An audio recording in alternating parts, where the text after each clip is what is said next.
Welcome to today's crash course on one of history's most formidable figures, Genghis Khan. He was born in 1162 near the border of what we now recognize as Mongolia and Siberia, and his birth name was Temujin.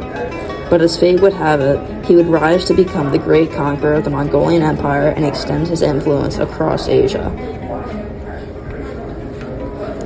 Legends say that upon his birth, he grasped a clot of blood in his hand, a sign that hinted at the great destiny he would fulfill.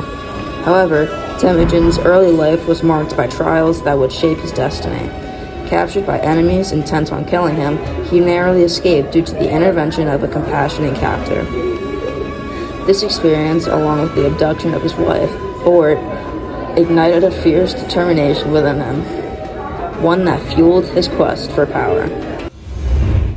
Let's dive into the leadership style of Genghis Khan. While his campaigns resulted in millions of deaths, they also stemmed from a vision of unity among diverse tribes. Genghis Khan was relentless in challenging established hierarchies and developing innovative military tactics that would set him apart from other leaders.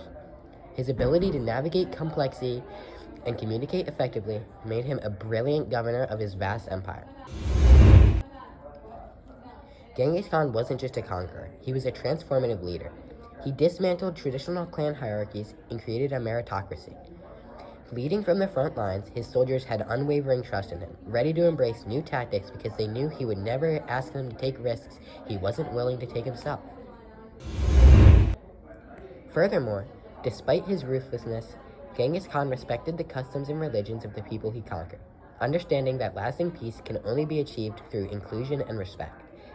His rule created a culture of innovation and creativity, establishing a legacy that resonates to this day. Let's explore a couple of significant battles that define Genghis Khan's legacy. His conquests of the Western Xia dynasty and the Jin dynasty.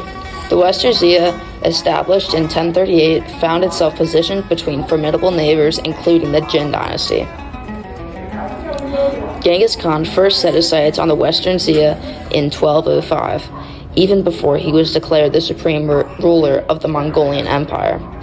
Recognizing that the Jin dynasty would likely come to Western Xia's defense, he strategized to conquer this territory as a gateway to further expansion. Initially, he faced challenges in capturing key cities. However, through relentless siege battles, Genghis Khan demonstrated his might, ultimately forcing their surrender. The second invasion of the Western Xia in the 1220s was nothing short of brutal, resulting in the loss of around 300,000 enemy soldiers. Moving on, let's talk about Genghis Khan's legacy as a ruler. Genghis Khan is often associated with conquest, destruction, and bloodshed. But was his rule really that bad? Genghis Khan had not only a legacy of ruthlessness, but also one of cultural development, achievement, and new ways of life. Ruling the largest empire in history, spanning the entire Asian continent, Genghis Khan had to rule with an eye for both order and unity. His system for the conquered areas placed some Mongolian people at the top, but allowed former local officials to run everyday life. This system helped the Mongolians keep control of conquered areas, but also keep in touch with their population. Another standout of Genghis Khan's legacy as a ruler was his unification of Asia. The Mongol Empire united Chinese, Islamic, Iranian, nomadic, and Central Asian cultures. This unification caused a spike in trade, specifically with artists and craftsmen.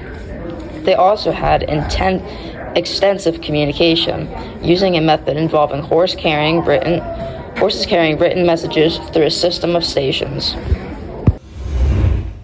Now that we've gone over how Genghis Khan ruled his empire, let's go over how his people lived.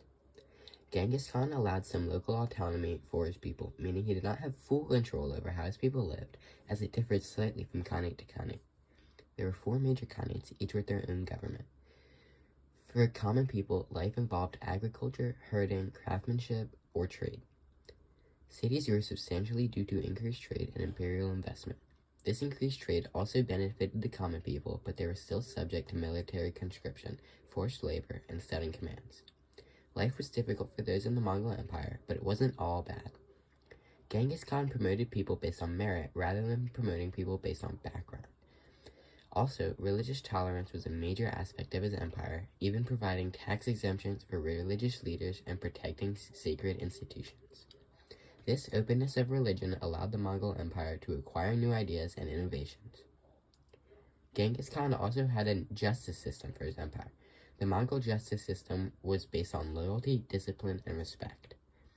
The Yam system was used to help detect rebellions or delays in communication to swiftly deal with them. The Mongol Empire maintained order through fear and surveillance. Genghis Khan also issued the Yasa, a set of laws that dictated things like theft all the way to military conduct. In conclusion, Genghis Khan's legacy shows how complicated his impact on history really was. Although his conquests led to a lot of destruction, they also opened up opportunities for trade and cultural connections and changed many societies. By bringing together people under his rule, he helped create a more connected world.